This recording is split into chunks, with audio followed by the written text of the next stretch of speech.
Aloha all, and welcome back to Let's Play Mario vs. Donkey Kong. In the last episode, we got interrupted in the final, second of our boss fight, so we're going to continue here.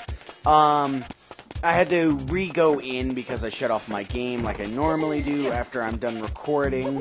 I did some other off-camera work, but, you'll see it's for the benefit of the Let's Play. Well, not really the Let's Play, but more of, just something for me, because, you know, I really wanted to do what I did. And it was very satisfying once I did it. And Donkey Kong's getting nailed with Barrel. And immediately a high score, so booyakasha. Look at that, level 3. Completely 100%ed. Fire Mountain is done. Packages on everything, high score. So, look at this. 3 completed 100% worlds. I doubt very highly I'm going to do that in Spooky House. Which is what we are moving on to, because Spooky House is actually my least favorite level, or world in the game. So, I mean, I guess it happens, but, I don't know, there's something about Spooky House that I don't like. Well, I know what it is, but it's just like, as far as level design goes, it's pretty cool. I like the background. It kind of sets the vibe. I really like the music in here. It's some pretty fantastic music, if I do say so myself, and I do say so myself. I don't know. It just, there's something about it. I think it's just some of the mechanics that they try to put into play. They just don't fly with me that well, I guess. What am I doing? Alright, let's do this first. Grab the key, then go down. Hit that. Come on, come down. And here we go. Now they're both trapped under here. Okay, yeah, I think it's just some of the game mechanics that they put into this level that aren't here before. I don't really mind the thwomps and the thwimps as much as I do the boos. But really, I think that's what kills it for me, is that I can't stand boos in Mario games. Like, from Mario Tennis to Mario Golf to Super Mario World to this game, like, I'm just not a fan of Boo. If you like Boo, you know, cool character and, like, cool in theory, but I just can't stand him personally. He just screws me over way too many times, and it's just not fun. We want to do this, right? I don't think we wanted to do that, did we? No, yes we did, because we can still jump across. See, I always have this thing about me, because I like to do the little handstand jump across, that I have to do that, and I really don't. See, we're off by quite a few points, for the level high scores, so you can kind of see that I'm not as good as this world as the first 3. So we want to save the yellow package, so let's save the yellow package. No! I knew that too, and I clicked A. It's just sometimes it's just like, if you're too late, it doesn't register. But, on to 4-2. This is the incorporation of 2 new gimmicks, that you'll see some more of. The fact that you have to use switches to get, a key, which I guess really isn't too new. I guess you use that in, this World 2.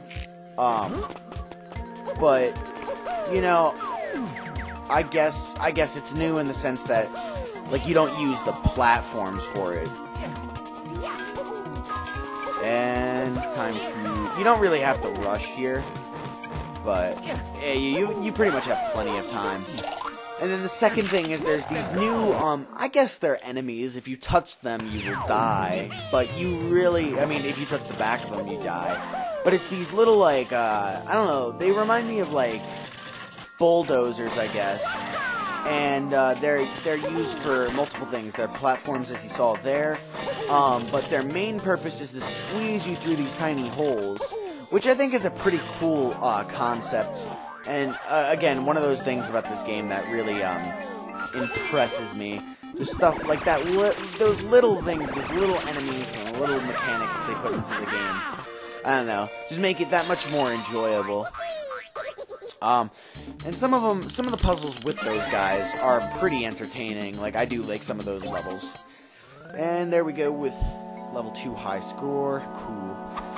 But yeah, this world actually implements a bunch of new gimmicks. I don't know if you really call them gimmicks, just mechanics. I don't know. I used the word gimmick a little too much, I think.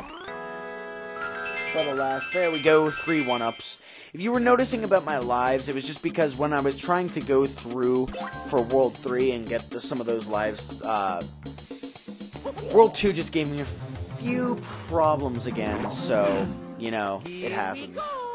Anywho, this level is awesome for really one reason for me, is that there's some ultimate, like, level breakage in this.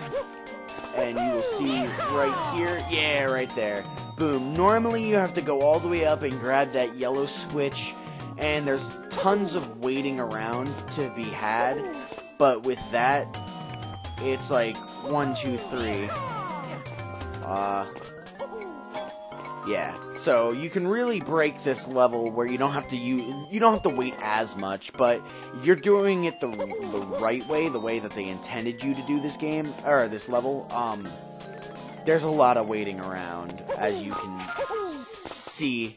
Oh, because like if you don't try to make those jumps, then you have to wait like a really long time for those platforms to just return, and it's really not fun.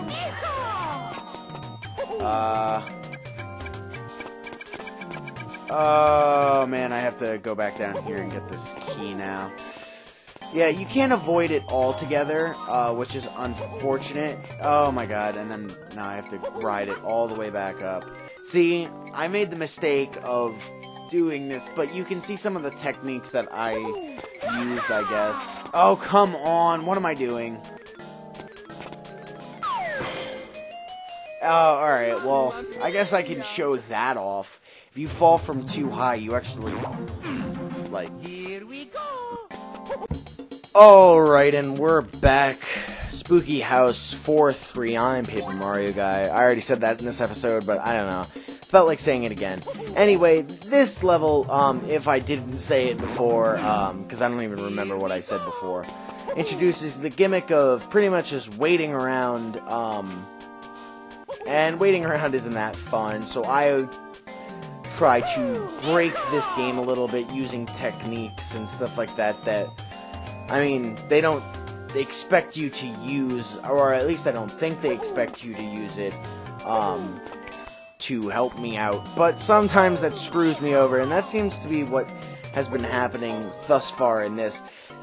I'm just a really impatient person, and majority of this game is either fast-paced or can be made fast-paced, and then you just have like a level like this where it's really slow and really dull and just kind of boring, and it completely, like, just, to me, like, kills the mood of the game. I don't know. This was a dumb idea. Bringing this key up here. Alright, maybe I can hit the yellow switch. Alright, I need to drop. Now, there we go. And then take this little thing back over. Hit that blue switch. Alright, we finally got it. We finally got a good run with both presents. That's the main problem about this level, because you can blow right through this level. It's just getting that second present, it's just so out of the way. It's kind of annoying. I don't really like the fact that it's so out of the way. I don't need to hit another switch. Another switch would have... If I would have hit that blue switch, I would have just made this a lot longer than it needed to be. Alright, anywho, this level also introduces the gimmick... Or not the gimmick, I keep on doing that. The mechanic of being able to freeze ghosts. As you can see here, and I need to not use that little jump, because I will die. But it introduces using switches to freeze ghosts, which is a pretty cool mechanic, but, you know, it's not, I don't know, it can be a little annoying. But, that was a little bit of fail on my part, as you can see by my lives. It took me quite a few tries to finally get that down pat, but I did. So I'm going to cut the video here, and in the next episode, I will see you with whatever my bonus is. So I'm Paper Mario Guy. See you in part whatever 7. Yeah, bye.